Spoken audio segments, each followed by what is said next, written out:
लेकिन यहाँ कपिल श्रीवास्तव जी, आपको भी नसीहत दी गई है, आप सावधान रहिए, कांग्रेस पार्टी की नजर आपके वोट बैंक पर है। देखिए, अंग्रेज चले गए, हम लोग 75 साल आजादी के मना लिए, अमृत काल चल रहा है, लेकिन अंग्रेज की अंग्रेजियत को अगर किसी ने अपनाया है तो वो भारतीय जनता पार्टी है, जो बांटो और राज करने के सिद्धांत पर आधारित है।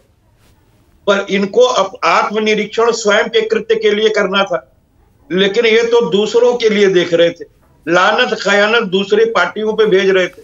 और हकीकत क्या है कि सारा कार्यकर्ता लानत खयानत अपने संगठन और योगी जी के पर छोड़ रहा था। अब आप सोचिए कि जिसके कार्यकर्ता घर से जो निकालते थे वो वोटर ना निकालने गए हों और फिर भी पार्टी दूसरों को नसीहत दे रही हो, अच्छी बात है, इनको ऐसे ही करना चाहिए, कोई जरूरत नहीं है। अरे आप तो 24 जीत गए, आप 22 जीत गए, आप सब जीत गए, आप 27 भी जीत जाना, ऐसे करने की क्या जरूरत है? नहीं, 24 का जिक्र नहीं किया, योगी आदित्यनाथ ने जिक्र नहीं किया कपिल जी कल।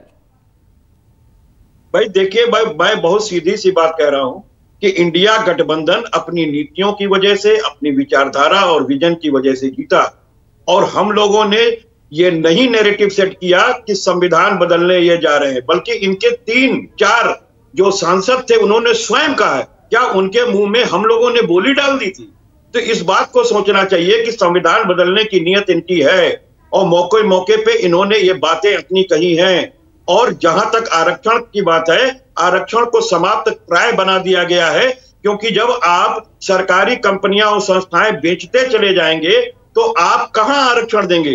पब्लिक सेक्टर में ही तो आरक्षण दिया जा सकता है, प्राइवेट सेक्टर में नहीं दिया जा सकता।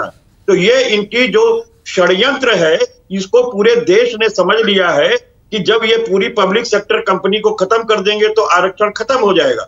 और इस पर ये जवाब देने के लिए तैयार नहीं है कि डिसइन्वेस्टमेंट को कैसे रोकेंगे या ज्यादा से ज्यादा पब्लिक सेक्टर फिर से कैसे स्थापित करेंगे। बैंकों का एकीकरण के नाम पर बीमारू बैंकों को स्वस्थ बैंकों में जोड़ करके उसे भी बीमार किया जा रहा है, और जो एनपीए ज्यादा होने की वजह से जिन्हें लोन देने की अथॉरिटी नहीं है उसको प्रदान की जा रही है, और ऐसे ज्यादातर बैंक गुजरात बेस्ड बैंक हैं, और इस वजह से किया जा रहा है। देश में इतना तगड़ा कर्जा लिया गया है कि आईएमएफ की रिपोर्ट है कि 80% इस देश को फंसा दिया गया। मुद्दों पर बात नहीं करेंगे, आस्था की बात करेंगे। आस्था की बात इन्होंने ज्यादा कर दी, इसीलिए काशी में यहाँ पर बीजेपी लगातार आपके गठबंधन पर सवाल उठाती है, आपकी एकजुटता पर सवाल उठाती है। सवाल उठाने का मौका भी तो आप ही देते हैं ना कपिल जी। क्या आपकी सीट शेयरिंग होगी? किसी भी वक्त तारीखों का ऐलान कभी भी हो सकता है उपचुनावों के लिए। कितनी सीटों पर आप लड़ रहे हैं? मजबूत आप हैं सीटों पर, ज्यादातर सीटों पर आप ही मजबूत हैं। देखिए, इसमें कहीं दो राय नहीं है। समाजवादी पार्टी का संगठन मजबूत है, इंडिया गठबंधन का संगठन मजबूत है। इंडिया गठबंधन हम लोग आपस में मिल करके चुनाव लड़े हैं और आगे भी लड़ेंगे।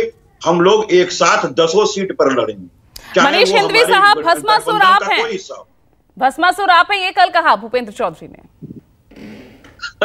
उसका जवाब बहुत अच्छा था अखिलेश जी, अपना चेहरा देख रहे, उसका बहुत अच्छा जवाब आज अखिलेश जी ने दे दिया है। और वो शिवसेना, उन्होंने कहा इंडिया के साथ, अकाली दल के साथ और एनसीपी के साथ क्या किए हैं ये वो बता रहे थे अपने बारे में।